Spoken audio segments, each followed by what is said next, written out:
गपोड़ी बहू। उमा जी की बहू पिंकी को गप्पे मारने की बहुत आदत थी। वो जब भी किसी के बारे में बातें करती तो बड़े बड़े गप्पे फेंका करती। आसपास के सब लोगों को पता था कि पिंकी बहुत बड़ी गपोड़ी बाज है। लोग उसकी बात पर विश्वास नहीं किया करते थे, लेकिन हाँ, उसकी बातें सुन सुनकर हंसते बहुत थे। अरे बहू, पड़ोस वाली शर्मा जी है ना, उनकी बेटी का जन्मदिन है, तुम भी चली जाना। ठीक है मम्मी जी, ये तो बता दो गिफ्ट में लेकर क्या जाना है? अरे लेकर क्या जाना है, 250 का लिफाफा दे देना, बस काफ़ी है। अरे मम्मी जी, अच्छा लगेगा क्या? पड़ोसी हैं हमारे, हमें कुछ बड़ा लेकर जाना चाहिए। अरे बहू, इतना काफ़ी है। जानती हैं आप, मेरे मायके में जब पड़ोस में किसी की बर्थडे होती थी ना, तो मम्मी कुछ ना कुछ गोल्ड का ही देकर भेजती थी। पड़ोसी के बर्थडे में सोना? कैसी बातें करती हो। और नहीं तो क्या, आपकी तरह थोड़ी ना लिफाफा पकड़ा दिया। पिंकी शर्मा जी की बेटी के जन्मदिन में चली जाती है। अरे आज तो बड़ी सुंदर लग रही हो साड़ी में।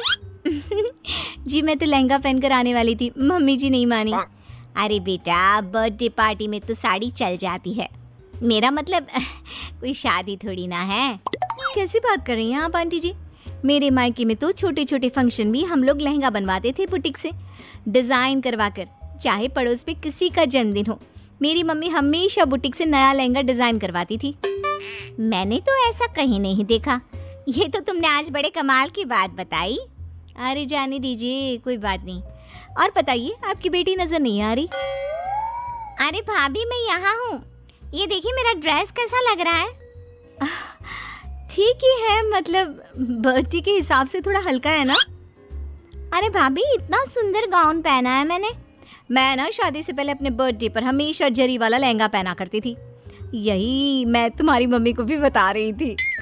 इसके बाद केक काटने का प्रोग्राम शुरू होता है। सब लोग इकट्ठे हो जाते हैं।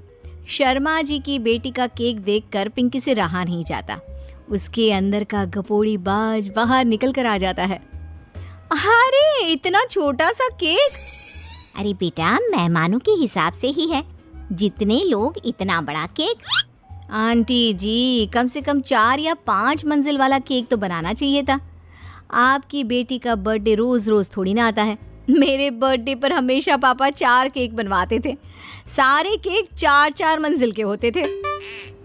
वहाँ पर सारे लोग उमा जी के मोहल्ले के ही थे और वो पिंकी के गप्पे मारने की आदत से अच्छी तरह वाकिफ थे, इसलिए सब लोग उसकी बात सुनकर हंसने लगे, लेकिन किसी ने पिंकी से कुछ नहीं कहा। एक दिन सुबह सुबह पिंकी ने अपनी सास से कहा, मम्मी जी, मेरे मम्मी पापा मुझसे मिलने के लिए यहाँ आ रहे हैं। अरे वाह, ये तो बहुत अच्छी बात है, उनके आने की तैयारी करो, अच्छा अच्छा खाना बनाओ। वैसे कब तक आएंगे? मम्मी जी फ्लाइट से आ रहे हैं, कल शाम को 4 बजे की फ़्लाइट है। फ्लाइट? लेकिन बेटा तेरा मायका तो यहाँ से 2 घंटे की दूरी पर है, तेरे मम्मी पापा फ्लाइट से कब से आने लगे? अरे मम्मी जी, आपको पता नहीं है, मेरे मम्मी पापा ना आधे घंटे की दूरी के लिए भी फ्लाइट का टिकट बुक करवाती है। अरे गप्पे थोड़े कम मारा करो बहू, कोई फ्लाइट से तब आएगा ना जब यहाँ पर एयरपोर्ट होगा। तुम्हारी मम्मी क्या उड़ कर आएगी घर में? अरे हाँ मम्मी जी, मैं तो भूल ही गई थी। वो क्या ना, मेरे मम्मी पापा हमेशा फ्लाइट से ही ट्रैवल करते हैं, तो मेरे दिमाग से ही निकल गया था। अगले दिन पिंकी के मम्मी और पापा पिंकी से मिलने के लिए उसके घर आते हैं। आइए आइए जी, आपका बहुत बहुत स्वागत है। और समदन जी, हमारी बेटे की कोई शिकायत तो नहीं ना? ठीक से संभाल लिया है ना आपका घर? अरे मेरी बहू बहुत समझदार है, घर का काम बहुत अच्छे तरीके से करती है, बस थोड़ा ज़्यादा बोलने की आदत है उसे, आपको परेशान करती होगी ना? बात तो आपकी सही है, उसकी थोड़ा ज़्यादा नहीं बहुत ज़्यादा बोलने की आदत है। लेकिन कोई बात नहीं, आपकी बेटी दिल की बहुत अच्छी है, बस थोड़ा बोलती ही तो ज़्यादा है। पिंकी बेटा इधर आओ, देखो तुम्हारे मम्मी पापा आए हैं, तुमने इनके लिए खाना तो बना लिया ना? वो क्या है ना मम्मी जी, आपसे एक बात कहनी थी। हाँ हाँ बोलो बहू, क्या बात है, डरने की कोई ज़रूरत नहीं। वो मम्मी जी, मैंने सोचा मम्मी पापा आए हैं तो खाना बाहर से मंगवा लेती हूँ। अरे कोई बात नहीं बेटा, वैसे भी तुम किचन में काम करने लग जाती तो अपने मम्मी पापा से बात कब करती। बहुत अच्छा किया, अब तुम अपने मम्मी पापा के साथ बैठकर आराम से बात करो, मैं अंदर जाती हूँ। शाम का वक्त जैसे ही दरवाजे की घंटी बजी, 3-4 लोग हाथों में खाने के बहुत सारे पैकेट लेकर उमा जी के घर पहुंच गए। अरे भाई, कौन है आप लोग? लगता है गलत पते पर आ गए।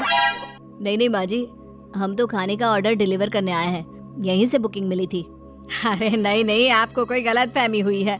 हमारे यहाँ तो 2 ही मेहमान आए हैं। आपके हाथ के पैकेट देखकर लगता है इसमें 50 लोगों का खाना है। माँ जी, आपने सही समझा, खाना तो इसमें 50 लोगों का ही है, क्योंकि हमें ऑर्डर यहीं से 50 लोगों का मिला है। अरे लेकिन इतना सारा खाना, कहीं मेरी बहू ने अपनी गप मारने की आदत के चलते ऐसा तो नहीं कर दिया? ये खाना आप रख लीजिए और हमें हमारे पैसे दे दीजिए। अच्छा, वैसे कितने का बिल बना है? ज्यादा नहीं, बस 10,000 दे दीजिए। उन लोगों की बात सुनकर उमा जी पिंकी को आवाज देकर वहाँ बुलाती है। जैसे ही पिंकी वहाँ आती है, खुश होते हुए उन लोगों को वहाँ पर खाना रखने के लिए कहती है। अरे इतना सारा खाना क्यों मंगवाया बहू?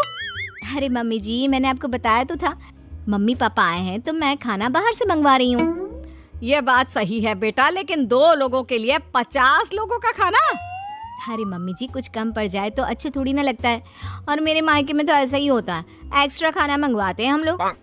तभी पिंकी के मम्मी और पापा वहाँ पर आते हैं। अरे बेटा, एक्स्ट्रा खाना मंगवाने का मतलब ये थोड़ी ना होता है कि 2 लोगों के खाने के लिए 50 लोगों का खाना मंगवा लो। और बेटा, तुम्हारी गप मारने की आदत के चलते 10,000 का बिल आया है, तुम्हें नहीं लगता ये गलत है? देखो बहू, बढ़ा चढ़ाकर बातें करना अपनी जगह, लेकिन इतनी बड़ी बड़ी फेंकना भी गलत है ना। पहली बात तो इतने सारे पैसे लगे, और दूसरी बात खाना वेस्ट होगा।